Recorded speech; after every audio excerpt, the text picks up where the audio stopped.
I'm fine. I'm alive. Thank you for everyone who has reached out. I felt really bad because I realized as someone who wasn't making content, whenever a content creator would be like, oh, I'm gonna go take a social media break, I was always like, just leave. No one cares. It's fine.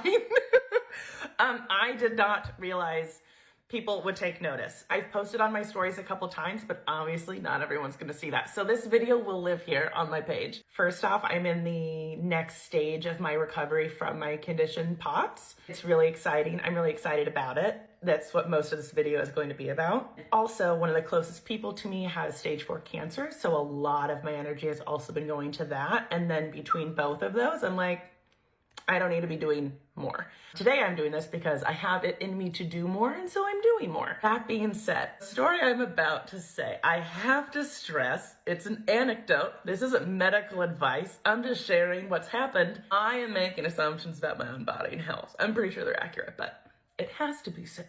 So toward the end of October, some of you may remember me in a car discussing the best case of shingles maybe anyone's ever had. In order to discuss the shingles, we have to go roughly 2 weeks prior. 2 weeks prior, one of my friends who happened to play Division I basketball at Nebraska said that she was doing this like life reboot. Part of that was doing 10,000 steps a day. And for some reason I was like, let's sync our biometric data. I think it would be motivating for me to see that because that's who I should be hitching my wagon to.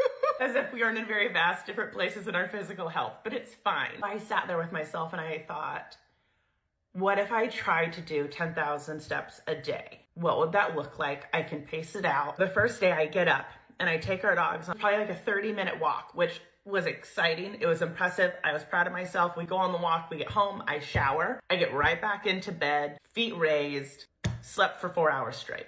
For an additional backstory, I must pepper in the fact that I have hyperadrenergic as well as neuropathic POTS, and I also have hypovolemia. When I went to the Mayo Clinic, they tested me and she said, you've got all three. And I was like, thanks. Right, due to low heart rate and low blood pressure, I can't be medicated. My case and the complications about other parts of me were as such that when I went to a doctor who specifically saw POTS patients and I was telling my story, he had 3 med students and one of them was writing stuff down and he said, you don't need to write this down. You're likely not going to encounter this again. Just listen to her story.